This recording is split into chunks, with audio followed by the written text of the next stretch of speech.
سلام، من ظاهرم. توی این ویدیو بررسی این هدفونه خیلی پر آپشن و پر زرق و برق رو داریم و میخوایم ببینیم که آیا این هدفون واقعا به اندازه امکانات و فیچرهایی که به ما میده کیفیت صدا هم داره و واقعا کاربردی هست یا نه. پس حتما تا آخر ویدیو همراه من باشید. XPG Precog یه هدست گیمینگ از محصولات سری جدید XPG. نمیدونم در جریان هستید یا نه. اول اینو بگم XPG برند گیمینگ، زیر برند گیمینگ ادیتا و محصولات گیمینگ تولید میکنه. در کل کارش اینه و محصولات پرچمدار ادیتا معمولا توی دسته XPG قرار میگیره. حالا XPG به تازگی، البته خیلی هم تازه نیست، 3-4 ماه گذشته اومد یه سری محصولات جدید تولید کرد. 4 تا محصول جدید، فکر کنم 4 تاش اومد تو ایران، محصولات جدیدی که تولید کرد.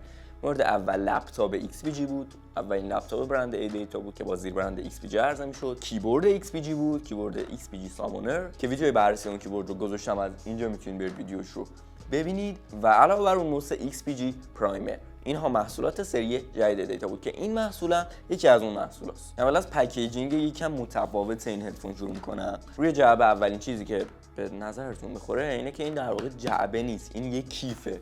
یه کیف خیلی با کیفیت، درش بیارم، یه کیف خیلی با کیفیت با یه دسته، با یه زیپ خیلی با کیفیت که حالا جلوتر میرم سراغش. اول از این روکش اون کیف شروع کنم که تبدیلش میکنه ظاهرش رو به جعبه.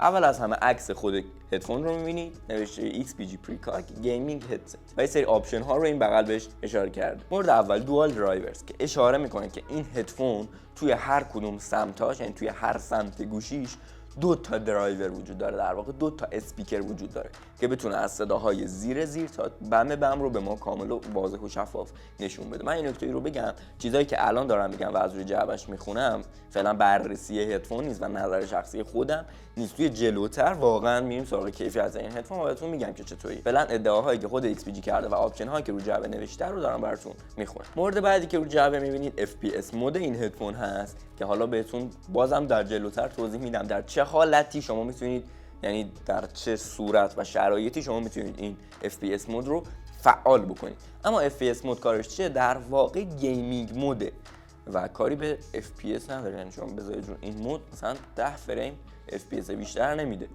ولی کار اصلی این مود اینه که یک کمی صداهای ریز رو، مثلا صدای راه رفتن ها توی بازی، مثلا نمیدونم اینطور صداهای خیلی ریز که موقع بازی میتونه کمکتون کنه رو میاد جدا میکنه و خودش افزایش میده که این هم میتونه تو گیم کمکتون کنه.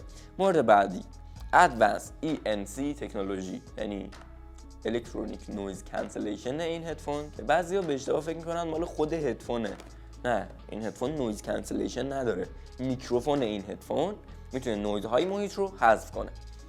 یعنی وقتی شما دارید حرف میزنید حرف شما رو واضح بگیره و نویزهای محیط رو، صداهایی که از تو محیط میاد رو از صدای شما کم کنه و فقط صدای شما رو به صورت خالص بده به کامپیوتر. بازم میگم اینا بررسی نیست و نظر واقعیمو جلوتر توی ویدیو میگم. مورد بعدی صدای 7.1 که صدای سراوند یا فراگیر میشه که از تمامی جهات صدا رو به صورت 3 بعدی به گوش شما میرسونه. و مورد بعدی هم USB Type-C اینترفیس که این کیبورد این قابلیت رو داره که با USB Type-C وصل بشه به موبایل یا سیستم یا لپتاپشون. و اینجا هم استاندارد هایرز آدیو رو میبینید که حالا بازم جلوتر توضیح میدم چیه. سمت راست این مقوا میتونم بگم چیز خاصی نیست. پشتش که برسیم یه اشاره شده به طراحی ارگونومیک هدفون که کاملا فیکس قرار میگیره روی گوش و سمت چپ هم محتویات جعبه رو نوشته که اینم توضیح میدم. خب بریم سراغ خود هدفون. اینو فعلا نیاز بهش نداریم. کیس هدفون رو که بردارید اول میبینیم که کوالیتی خیلی خوبی داره، خیلی خیلی خیلی کوالیتی خوبی داره. زیپش رو که باز بکنیم، وقتی که این کیس باز بشه اول اینجا خود هدفون رو میبینیم و بعد کابل ها و میکروفون هدفون که این بالا قرار گرفته. خود هدفون رو من در بیارم. اول نظرم درباره خود هدفون رو بگم. هدفونیه که خیلی خیلی خیلی از نظر راحتی برای گوش من خوبه و خیلی با این هدفون راحتم. من خیلی هدفونای زیادی تست کردم ولی توی هیچ کدوم از اون هدفونا به این راحتی نبودم. هم خود اون بالش تکایی که میاد روی گوش خیلی نرمه و کامل فیکس میشه روی گوش و علاوه بر اون این بالشتایی که این بالا قرار داره و میاد روی سر هم نسبت به بقیه هدفون ها خیلی نرمتره و خلاصه که گوشو کمتر اذیت میکنه و علاوه بر اون وزنش هم خیلی سنگین نیست که اینم میتونه کمک بکنه. و از طراح یک هدفون که بخوام بگم، گوشی‌های هدفون اینطوری میچرخن که مثلا اگر شما میخواید هدفون رو بذارید روی گردنتون بدین اینور اونور، مثلا اینطوری میتونید بذارید. اپشن خاصی نیست البته، ولی خوب خلاصه که هست. هدفون رو میذارم اونور، البته اینجوری بذارم اگر وای بسه وایساد. بریم سراغ جعبه هدفون. 4 تا کابل و یه دونه میکروفون وجود داره. این میکروفون هدفونه که اینطوری وصل میشه به هدفون و میاد جلوی صورتتون، که خودش این یه آپشن خوبه. اگر که شما نیاز به میکروفون نداشته باشید میتونید میکروفونش رو در بیارید. حالا اگر میکروفون جداگانه‌ای داشته باشید یا اصلا کلا میکروفون نخواهید، مثلا میخواید ویدیو ادیت کنید، میکروفون نیاز ندارید، میکروفون جدا میشه. علاوه بر اون 4 تا کابل دیگه هست. دونه دونه شروع میکنم کابلا رو توضیح دادم. کابل اول یه کابل فکر می‌کنم 1.5 متریه با 2 سر AUX، کابل جک 3.5 میلیمتری صدا که همین دیگه وجود داره. کابل کاملا عادیه، چیز خاصی نداره، اما جنسش خیلی خوبه. کابل کنفیه و این زودیا نمیتونید پارش کنید. و وسط کابل یه دونه درایور وجود داره. البته درایور نیست، یه کنترل کننده یه صدا میتونم بگم وجود داره و این میاد با این میتونید صدا رو کم و زیاد بکنید و از اون ور هم میکروفون رو قطع و وصل بکنید. یه توضیح من بدم، خود این هدفون 2 تا پورت وجود داره روش. یه دونه پورت USB تایپ C و یه دونه پورت AUX یا جک 3.5 میلیمتری صدا و این AUX میخوره به هدفون و از اون ور هم یه دونه AUX به ما میده. این AUX رو کجا میتونید بزنید؟ میتونید بزنید به لپتاپ یا به موبایل. چرا به سیستم نمیتونید بزنید؟ به سیستم هم میتونید بزنید، اما نکته که وجود داره این برای گوشی طراحی شده. یعنی چی؟ یعنی از طریق همین یه دونه کابل صدا رو از گوشی دریافت میکنه و میرسونه به گوش شما و علاوه بر اون با همین یک کابل صدای میکروفون رو هم میگیره و میده به گوشی. با همین یه دونه کابل. توی دیوایس هایی که یه دونه جک AUX دارن، بدونید که میکروفون و هدفون در واقع ورودی و خروجی صدا توشون یه سیم شده که شده این. اما اگر بخواید هدفون رو وصل کنید به سیستم چی یا لپتاپ های قدیمی مثلا که 2 تا AUX دارن، 2 تا ورودی AUX دارن، اولی توضیح بدم، سیستم ها یا لپتاپ هایی که 2 تا AUX دارن در واقع با یکی از اون AUX ها خروجی صداست و صدا رو میده به هدفون و یکی دیگه ورودی صداست و صدا رو از میکروفون میگیره. اگر بخواید همچین کارو بکنید و هدفون رو وصل کنید به کیس چی؟ باید برید سراغ کابل دوم. کابل دوم بازم حدود 1.5 متر طولشه و کابل جالبیه. به این کابل ها میگن کابل وای شکل. چرا؟ چون که یه دونه ورودی داره و 2 تا خروجی. اون کابل قبلی که بهتون گفتم یه سرش که خب میخورد به هدفون و سر دومش میاد وصل میشه به این کابل، میرن تو همینا و خط سفته و این کابل دوم به شما 2 تا کابل میده که یکیش مربوط به هدفون و یه دونش مربوط به میکروفونه که میتونید ازش استفاده بکنید. کیفیت کابل ها هم خدایی خیلی کیفیت خوبیه، گفتم کنفیه و به این زودی ها نمیتونید پارش کنید. خب پس این از کابل های AUX هدفون که البته چیز خاصی نیست و توی هر هدفونی معمولا توی جعبش میذارن و میتونید پیدا کنید. فعلا نمیخوامشون. و اما 2 تا کابل دیگه که خیلی مهم‌تره. همونطور که گفتم خود هدفون جک تایپ C داره، USB تایپ C و در نتیجه کابل تایپ C هم باید وجود داشته باشه. من اول برم سراغ کابل اول که این کابل یک کابل 2 سر تایپ C 2 تا USB تایپ C داره که یکیش میخوره به موبایل شما یا به لپتاپ شما یا به PC شما و یکیش وصل میشه به این هدفون و خب صدا منتقل میشه و دیگه اون مکافاتای AUX رو نداریم. یعنی با همین کابل هم صدا میاد به هدفون هم صدای میکروفون میره به سیستم. و اما یه دونه درایور خیلی مفصل اینجا وجود داره که قابلیت های زیادی دارید. توی این درایور میتونید ولوم صدا رو کم و زیاد بکنید و 3 تا تنظیمات دیگه که جلوتر ویدیو باید بهتون بگم. اول بعد این قابلیت رو بگم که هدفون چی کار میکنه و بعد بگم این درایور برای شما چی کار انجام میده. همونطور که گفتم این کابل 2 سر تایپ C بود، یعنی یه سرش میخورد به هدفون، یه سرش میخورد به مثلا سیستم شما. حالا اگر سیستم شما قدیمی بود و تایپ C نداشت بعد چیکار کنید؟ با کابل USB باید وصل بکنید به سیستمتون. پس باید برید سراغ کابل 4 که توی این کیس قرار داره. اینم بازم یه کابل حدود 1 متری که تایپ C که باید میخورد به موبایل یا لپتاپ شما میاد میخوره تو این. در واقع این کابل 4 مادگی USB تایپ C به نریه USB تایپ A هست، USB عادی.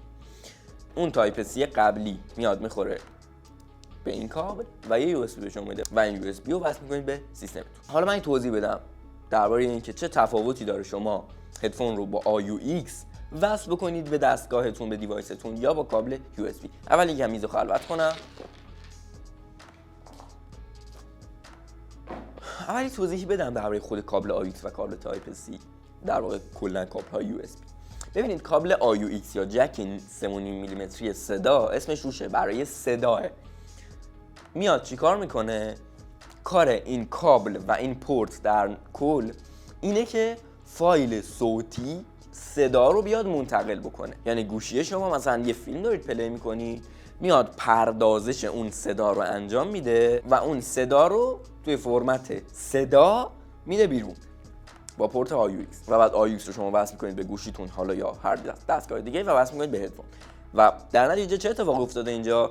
خود گوشی اومده یا خود حالا سیستم کیس اومده پردازش صدا رو انجام داده و صدای نهایی رو داده به هدفون. اما کابل USB کاربردش چیه؟ کابل USB همونطور که میدونید کارش اینه که دیتا منتقل میکنه، اطلاعات منتقل میکنه، نه صدا. پس چطور میتونیم صدا رو برسونیم به این هدفون با کابل تایپ C یا USB؟ ببینید شما وقتی که مثلا حالا وصل میکنید به دستگاهتون یا حالا به هر دیوایس، مثلا به گوشیتون وصل میکنید، گوشیتون یا اون دیوایس میاد صدای خام رو از طریق تایپ C خارج میکنه و صدا رو به صورت خام و پردازش نشده، مثلا کل صدای ویدیو یا هر چیزی که دارید میبینید رو میده از طریق تایپ C بیرون. و وقتی صدا اومد بیرون چه اتفاقی میفته؟ همونطور که گفتم این هدفون توی کابل تایپ C یه دونه درایور داشت. یه دقیقه صبر کنید. این کابل دو سر تایپ C هدفون هست که یه دونه درایور این وسط داره. صدایی که صدای خامی که از گوشی یا لپتاپ اومده بیرون میاد توی این درایور پردازش میشه و بعد پردازش شده میرسه به هدفون که حالا هدفون هم صدا رو پخش میکنه. پس این شد تفاوت کابل USB و کابل AUX. حالا برای ما چه فرقی داره؟ ما باید از کدوم استفاده بکنیم؟ ممکنه اصلا اون دستگاهی که داشته باشید AUX نداشته باشه. مثلا گوشی های اندرویدی جدید کلا جک 3.5 صدا ندارن و فقط یه دونه پورت تایپ C دارن که خب مسلما هدفون رو باید با این کابل وصل کنید به پورت تایپ C گوشی که خب خودش این یه مزیت به حساب میاد. دیگه نیاز نیست برید تبدیل AUX بخرید. اگر می‌خواستید هدفون دیگه استفاده کنید، برای اینکه هدفون رو وصل کنید بعد یه تبدیل تایپ C USB تایپ C به AUX می‌خرید و بعد ازش استفاده می‌کردید که توی این هدفون این مورد رو نداره. اما در صورت‌های دیگه مثلا اگر شما لپتاپ داشته باشید یا مادربرد باشه، یعنی کیس داشته باشید، چه زمانی باید اینو وصل کنید، چه زمانی باید AUX رو وصل کنید. همونطور که گفتم اگر با AUX وصل کنید پردازش صدا توی همون کامپیوترتون انجام میشه. حالا اگر که کامپیوترتون مثلا مادربرد پرچمداری دارید و میدونید کارت صدایی که روی مادربرد هست کارت صدای خوبیه یا سیستمتون در کل سیستم خیلی قویه، خب بهتره AUX وصل کنید که پردازش ها رو خود کیس انجام بده و بده به هدفون و در این حالت شما کاملا صدای طبیعی رو میشنوید، صدایی که هدفون هیچ دستکاری نمیتونه روش انجام بده.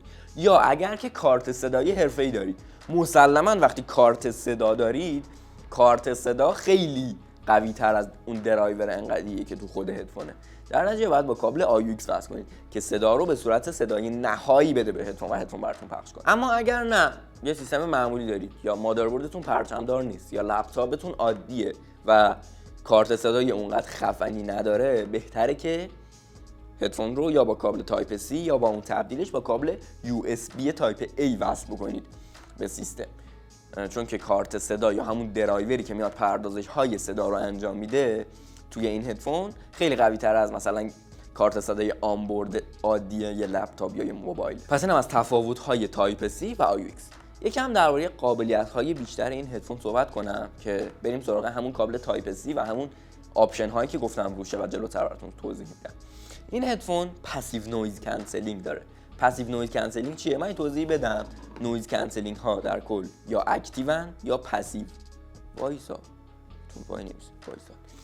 نویز کنسلینگ پسیو چیه؟ وقتی که شما یه هدفونی میذارید و کیپ گوشتون میشه یا مثلا هندزفری صلیه سیلیکونی داره و میره کیپ گوشتون میشه به طوری که دیگه صدای بیرون رو نشنوید، در واقع نویزه های بیرون رو نمیشنوید و کنسل میشه توی گوش شما و برای همین به این حالت میگن پسیو نویز کنسلینگ. اتفاق الکترونیکی نمیفته، فقط با کیپ بودن این سریع ها اتفاق میفته. اما اکتیو نویز کنسلینگ، اکتیو نویز کنسلینگ کارش چیه؟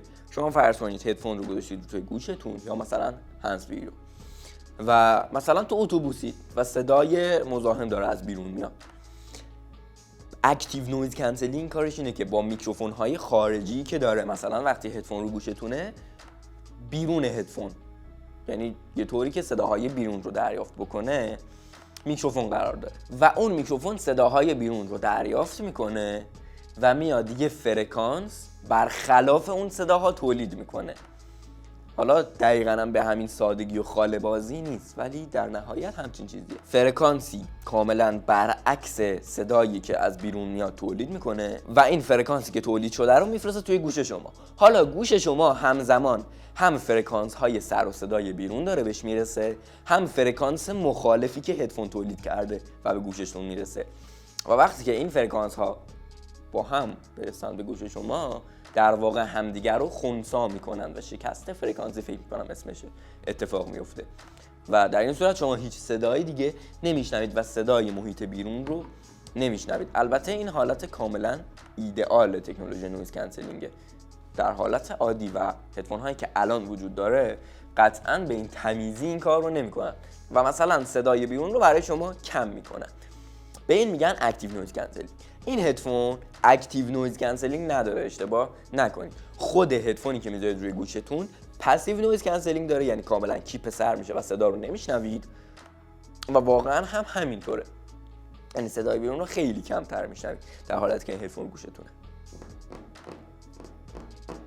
واقعا صدا رو میتونم بگم 70% 80% صدا رو کمتر میکنه. اما همونطور که گفتم رو جعبه هدفون نوشته تکنولوژی ENC، تکنولوژی الکترونیک نویز کنسلینگ. چیه؟ تکنولوژیه که برای میکروفون ها به کار میره، نه برای هدفون.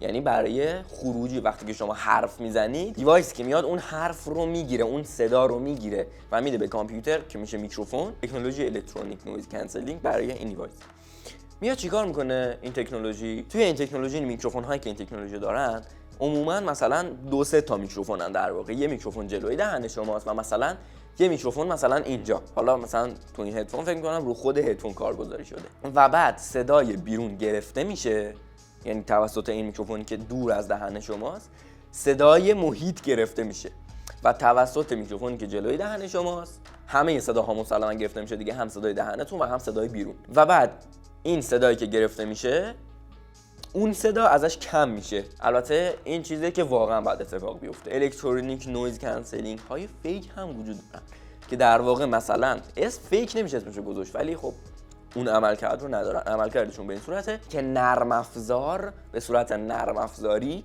تشخیص داده میشه که آقا این فرکانس مثلا این صدا صدای نویزه و این صدا صدای همون آدمیه که داره حرف میزنه و بعد نویزها گرفته میشن از صدا. که این هدفون هم ادعا کرد که الکترونیک نویز کنسلیشن داره. البته میکروفونش داره. یه بار دیگه من این رو بگم. بحث میکروفون هدفون شد. به نظر خودم میکروفونش کیفیت جالبی نداره. بریم برای اینکه صدای من رو با میکروفون این هدست بشنوید.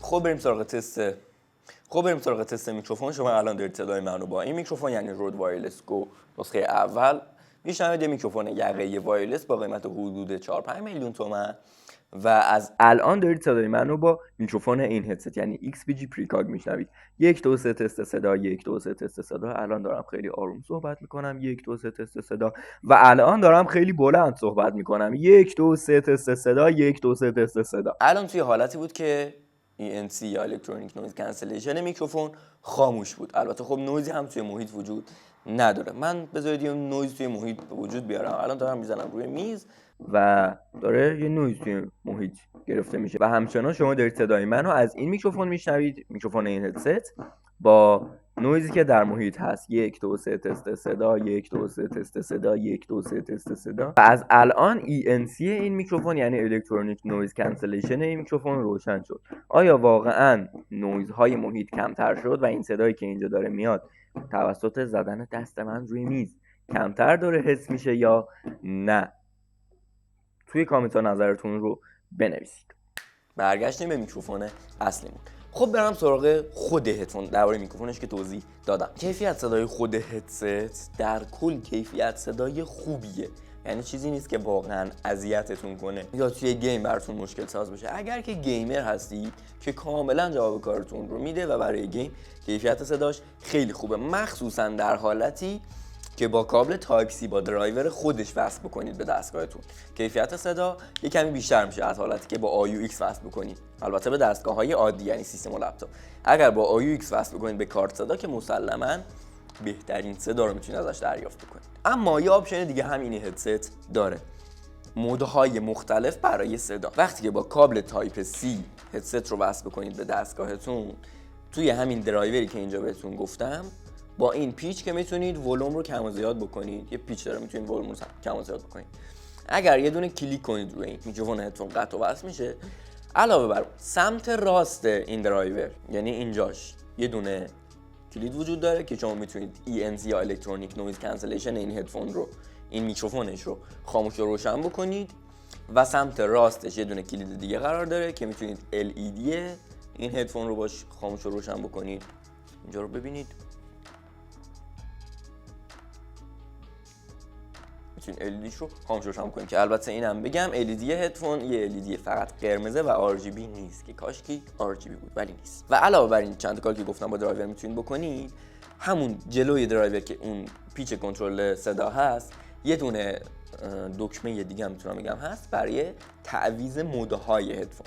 3 تا مود داره، 3 تا حالت داره: مود موزیک، مود FPS و مود 7.1. مود موزیک در واقع میاد صدا رو بدون هیچ تغییری به شما تحویل میده، هیچ کاری روی صدا انجام نمیده، دقیقاً همون صدایی که دریافت میکنه رو بهتون میده. که اگر میخواید به صورت حرفه‌ای روی صدا کار کنید یا میخواید موزیک گوش کنید یا مثلا ادیت میخواید بکنید روی صدا، خب مسلماً این مود بهترین مود برای شما. اما اگر گیمر هستید که خب این مود صدا رو بدون هیچ تغییر بهتون میده. مود بعدی مود 7.1 که میاد صدا رو به صورت فراگیر به گوشتون میرسونه، یعنی یه حسی بهتون میده که انگار مثلا واقعا الان تو محیط جنگ قرار دارید و صدای سه‌بعدی تری بهتون میده و واقعا هم اینطور هست. من با تستی که خودم از این هدست کردم صدای فراگیرتری میده، ولی خب کیفیت صدا به شدت افت میکنه توی این مود و میگم دستکاری میکنه روی صدا توی این مود. و اما مود FPS که در واقع به FPS کاری نداره، مود گیم مود بهتر بود اسمشو میذاشت. توی این مود میاد صداهای ریز رو میگیره تقویت میکنه و به گوش شما میرسونه. حالتایی که دستکاری میکنه رو صدا، واقعا اگر که کارتون کار حرفه‌ای صداه و میخواید صدای با کیفیت بشنوید، واقعا به دردتون نمیخوره و فقط یه چیز در حد فانتزیه یا اینکه برای گیم به دردتون میخوره. که خب اگر گیمر باشید این مود هم میتونه به دردتون بخوره. اینم از مودهای هدفون که کامل براتون توضیح دادم. اما یه نکته رو بگم، همونطور که گفتم احتمالاً متوجه شده باشید، فقط اگر با این کابل تایپ C هدفون رو وصل کرده باشید این درایور رو دارید. یعنی هم قابلیت الکترونیک نویز کانسلیشن که میاد دستکاری میکنه رو صدای میکروفون باید با این درایور باشه که کار بکنه و اگر این درایور نباشه این قابلیت رو ندارید. صدای میکروفون خیلی عادی میرسه به اون دیوایستون. هم LED این هدفون اگر که فقط با USB یا تایپ C متصل بشه روشن میشه و همین مودهای مختلف که دستکاری میکنه رو صدا رو باید با تایپ C متصل کنید که این قابلیت رو داشته باشید. اگر با AUX متصل کنید فقط صدا رو میگیره و میده، همین، دستکاری نمیکنه رو صدا، که دقیقاً این برمیگرده به همون اول ویدیو که توضیح دادم تایپ C اصلا چیه، AUX چیه و گفتم تایپ C برای انتقال دیتا و اطلاعات خیلی بیشتریه، برای همین میتونه دستکاری کنه روی صدا. و از اون بر خب از کابل USB یا تایپ C برق هم دریافت میکنه از حالا موبایل یا لپتاپتون، برای همین میتونه LED هاش روشن بشه. اما درباره کیفیت صدای این هدفون که بخوام توضیح بدم، قبل از اینکه توضیح بدم میذارم یکم خلوت کنم. بریم سراغ کیفیت صدای هدفون. من توی این بخش که درباره کیفیت صدای هدفون صحبت میکنم، در واقع کیفیت صدای هدفون رو در حالتی میگم که هیچ دستکاری رو صدا نشده، یعنی روی مود موزیک یا رو مودی که با AUX وصل کنید به دستگاهتون، که شما صدا رو روی این حالت هم که بذارید، چون دوباره میاد دستکاری میکنه روی صدا، کیفیت صدا به شدت افت میکنه. اما خب توی بازی میتونه براتون کاربردی باشه، چون واقعا صداهای ریز رو میاد افزایش میده و خیلی راحت‌تر میتونید صدای پاهای دور و براتون رو تشخیص بدید، صدای تفنگ و اینطور صداها رو خیلی دقیق‌تر میتونید تشخیص بدید.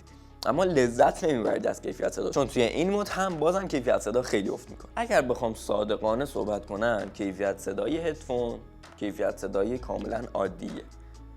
یعنی اینطور نیست که وقتی بذارید رو گوشتون به وجد بیای. البته میگم اگر کاربر حرفه‌ای باشید و مثلا چند مدل هدفون گذاشته باشید رو سرتون و جنس صدا رو درک بکنید کاملا ازش. اگر یوزر معمولی هستید کاملا هدفون خوبی یا جواب کارتون رو میده.